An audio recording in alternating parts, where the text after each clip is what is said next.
Dear student, आज हम 4D और 5D श्रेणी के तत्वों की केमिस्ट्री पढ़ेंगे और इस केमिस्ट्री में उन 4D और 5D श्रेणी के तत्वों की परमाणु रासायनिक त्रिज्या और उनके गलनांक व क्वथनांक के मानों के बारे में पढ़ेंगे, जो कि BSc part second inorganic chemistry के सिलेबस में। देखिए बच्चों, इससे पहले हमने 4D और 5D श्रेणी के तत्वों के इलेक्ट्रॉन जो केमिस्ट्री पढ़ी थी, उसमें हमने इलेक्ट्रॉनिक विन्यास के बारे में पढ़ा था। और वो जो 4D श्रेणी के तत्व जो थे वो ईट्रियम से कैडमियम तक 39 से 48 तक, और जो 5D श्रेणी के जो तत्व थे वो लेंथेनम 57, देन उसके बाद में 14 एलिमेंट लेंथेनाइड सीरीज के आगे, और वो हेफेनियम, फिर उसके बाद में लेंथेनम के बाद में हेफेनियम 72 से लेकर के मरकरी 80 तक, उनके हमने इलेक्ट्रॉनिक विन्यास पढ़े थे। और ये सभी जो इलेक्ट्रॉन हैं, चूँकि डी ब्लॉक एलिमेंट है तो 4D वालों में तो 4D कक्षक में भरते हैं,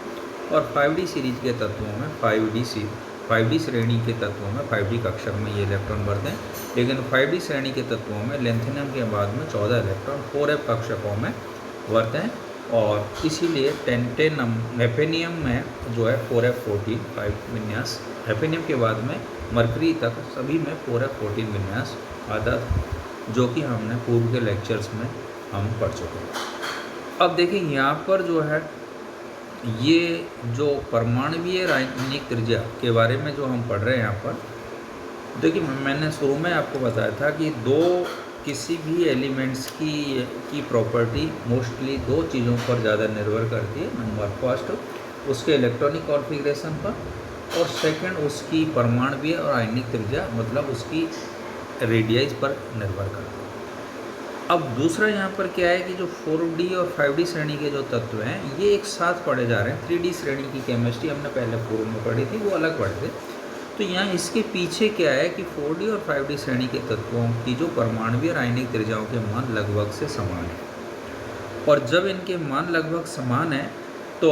इनकी जो प्रॉपर्टी है, ये इनके जो गुण हैं वो भी लगभग से समान है। सिमिलरिटीज हो है इनमें, काफ़ी सिमिलरिटीज है, काफ़ी समानता है। इसलिए हम इस दोनों ही श्रेणी के तत्वों को हम केमिस्ट्री एक साथ पढ़ते हैं। अब क्वेश्चन यहाँ पर ये था कि 4D से जब 5D श्रेणी के तत्वों में हम जाते हैं तो कोष की सेल की संख्या बढ़ती है। जैसे 3D से 4D में जाते हैं तब भी एक कोष बढ़ता है। तो जब 3D से 4D में जाते हैं तो 3D की तुलना में 4D के श्रेणी के तत्वों की परमाणु रासायनिक त्रिज्याओं के मान ज़्यादा होते भी हैं। लेकिन 4D से जब 5D में जाते हैं तो वहाँ एक कोष बढ़ रहा है, और उस कोष की वजह से इनकी परमाणु और रासायनिक त्रिज्याओं के मान जो है ज़्यादा होने चाहिए, लेकिन लगभग समान है। तो इसके पीछे यहाँ पर यह है कि लेंथेनम और 5D सीरीज के अंदर लेंथेनम और हेफेनियम के मध्य में जो 14 एलिमेंट्स लेंथेनाइड श्रेणी के 14 एलिमेंट आ गए, उस लेंथेनाइड कोष एक ही बढ़ा, लेकिन 14 इलेक्ट्रॉन एक्स्ट्रा आने से 14 प्रोटॉन नाभिक में भरे, और जिसकी वजह से इनका साइज घट करके 5D श्रेणी के तत्वों का 4D के हो गया। या दूसरे वर्ड्स में कहते हैं लेंथेनाइड संकुचन की वजह से 4D और 5D श्रेणी के तत्व की त्रिज्या के मान लगभग समान है, या 5D श्रेणी के तत्वों की जो त्रिज्याओं के मान जितने बढ़ने चाहिए वो नहीं बढ़ पाते, इसलिए इनके मान लगभग समान है, इनको साथ में पढ़ते हैं। तो हम यहाँ 1 by 1 मैंने थोड़ा एक रफ आइडिया दिया आपको, तो हम इसको यहाँ पर लेते हैं। देखिए यहाँ पर ये सारणी है, इस सारणी में इसकी परमाणुवीय त्रिज्याओं के मान यहाँ पर दिए गए। देख यहाँ तो yttrium, zirconium, niobium, molybdenum, technetium, ruthenium, rhodium, PD, Ag और Kd। तो इट्रियम के अंदर 1.62, जर्कोनियम के अंदर 1.45, नियोबियम के अंदर 1.34, और MO के अंदर 1.29, और TC के अंदर जो है यहाँ पर नहीं देखा है, मतलब डैश, RU के अंदर 1.24, RH के अंदर 1.25, और PD के अंदर 1.28, Ag के अंदर 1.34, और CD के अंदर 1.41। इसी प्रकार से हम यहाँ पर आ जाते हैं लेंथेनम की जो है परमाणु त्रिज्याओं के मान बहुत ज़्यादा है, मतलब ज़्यादा है 1.69, लेकिन 1.69। उसके बाद में हेफेनियम, जिससे पहले 14 लेंथेनाइड तत्व आ गए, तो हेफेनियम की परमाणु त्रिज्या जर्कोनियम के लगभग बराबर होगी। जर्कोनियम की थी 1.45, और हेफेनियम की 1.44, टेंटिनम की है 1.34, टंगस्टन की है 1.30, रेनियम की है 1.28, ओस्मियम की है 1.26 और एरिडियम की है 1.26 और पीटीए की है 1.29, एयू की है 1.34 और एचजी की है 1.44। ये परमाणुीय त्रिज्या के मान यहाँ पर दिखाए गए, समझ रहे हो। तो देखिए हम क्या करते हैं, इन परमाणुीय त्रिज्याओं के अगर मान को हम देखें तो जब हम किसी भी संक्रमण श्रेणी में बाईं से दाईं ओर जाते हैं तो उनकी परमाणुीय त्रिज्या या सेशन त्रिज्याओं के मान में कमी आती है, जबकि अंत में जो है लास्ट में हल्की सी क्या होती है, वृद्धि होती है, थोड़ा सा बढ़ता है, जैसा कि ये टेबल के मानों से यहाँ पर आपको है ना। दूसरा यहाँ पर क्या है, इसका कारण वही है जो, क्या कारण है इसका, तो ये इसका कारण वही है जो हम 3D में पढ़े। क्या होता है कि इसमें इलेक्ट्रॉन भीतरी कोष में बढ़ते हैं, इसका कारण जैसे कि हम फर्स्ट ट्रांजिशन सीरीज में पढ़े कि इनके इलेक्ट्रॉन जो है भीतरी कोषों में बढ़ते हैं, इससे नाभिक में प्रोटॉन की संख्या बढ़ती जाती है, लेकिन भीतरी इलेक्ट्रॉन के परिरक्षण प्रभाव के कारण बाह्य इलेक्ट्रॉन का पर नाभिकीय आकर्षण इतना प्रभावी नहीं रह पाता जितना कि एस और पी ब्लॉक के तत्वों पर पड़ता है। उदाहरण के लिए यहाँ पर rubidium, strontium, caesium, barium, rubidium से स्ट्रोंशियम, सीजियम से बेरियम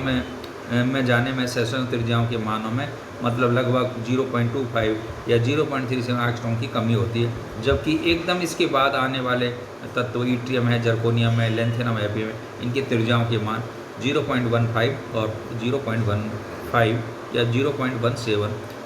का ही अंतर होता है, ठीक है। अब दूसरा यहाँ पर क्या है, दूसरा इन मानों को देखें तो आवर्त सारणी में अगर हम ऊपर से नीचे की ओर जाते हैं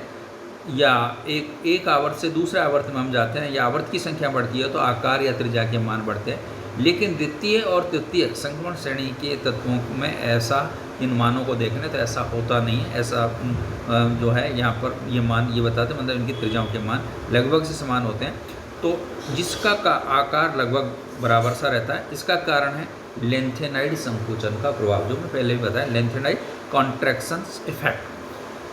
लेंथेनम और हैफेनियम, लेंथेनम 58 और हैफेनियम 72 के मध्य 14 जो लेंथेनाइड तत्व आ जाते हैं,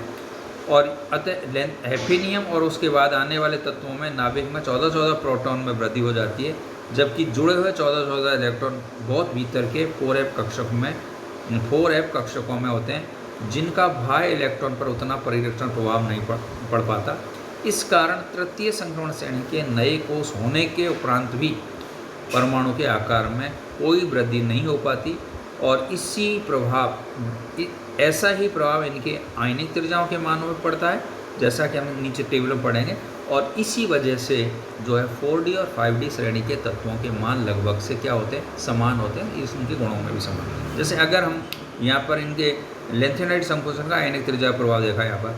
जैसे यहाँ पर ईट्रियम है +3 की 0.9 और लेंथेनम +3 की 1.032, जर्कोनियम 4 की 0.72, हैफेनियम 4 की 0.71, नियोबियम +3 की 0.72 और टीवी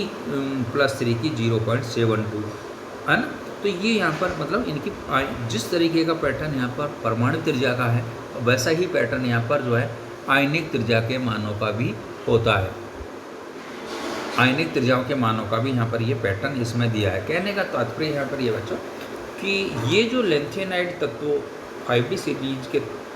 श्रेणी के तत्वों के मध्य में आते हैं, इसकी वजह से इनमें जो है त्रिज्याओं के मान घट जाते हैं, या और इनकी त्रिज्याओं के मान लगभग 4D के समान हो जाते हैं, और इसी वजह से 4D और 5D के गुणों में समानता है, और इसी वजह से इनको हम एक साथ यहाँ पर पढ़ते हैं, चाहे परमाणुवीय त्रिज्या हो और चाहे आयनिक त्रिज्या हो। तो ये जो 4D और 5D श्रेणी के तत्व हैं, इन्हीं के गुणों में समानता इस वजह से यहाँ पर लेंथेनाइड संकोचन के कारण होती है। और लेंथेनाइड संकोचन के बारे में हम बहुत डिटेल से आपके सिलेबस में BSc पार्ट सेकंड में ही सिलेबस में है, लेंथेनाइड और एक्टिनाइड 4F और 5F श्रेणी के तत्व F ब्लॉक की केमिस्ट्री है, उसमें बहुत हम डिटेल से वहाँ पर पढ़ेंगे। तो ये जो है हमने यहाँ पर इनकी परमाणुवीय आयनिक त्रिज्याओं के बारे में यहाँ पर पढ़ा। अब देखिए यहाँ पर जो है नेक्स्ट हम जो यहाँ पर ले रहे हैं, घनत्व, डेंसिटी। तो देखिए ये जो तत्व है, ये जो संगण तत्वों के घनत्व जो है डेंसिटी के जो मान है वो काफ़ी हाई होते हैं, उच्च होते हैं। ईट्रियम के घनत्व जो है 4.9 ग्राम सेंटीमीटर इनवर्स। एक अब बात छोड़ दें तो द्वितीय और तृतीय संक्रमण श्रेणी के समस्त तत्वों का घनत्व 5 ग्राम सेंटीमीटर क्यूब से अधिक होता है, जैसा कि आगे सारणी में यहाँ पर दिखाया गया है ना। तो ये यहाँ पर ये घनत्व के मान दिखाए गए, डेंसिटीज़ के मान दिखाए। जैसे ईट्रियम के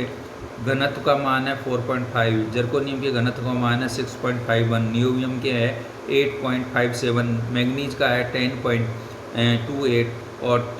टीसी का है 11.5, आरएन का है 12.41, आरएच का है 12.39, पीडी का है 11.99, एजी का है 10.49, एडी का है 8.64। इसी प्रकार से 5 श्रेणी के तत्व लेंथेनम का है 6.17, हैफेनियम का है 13.28, टेंटेनम का है 16.65, टंगस्टन का है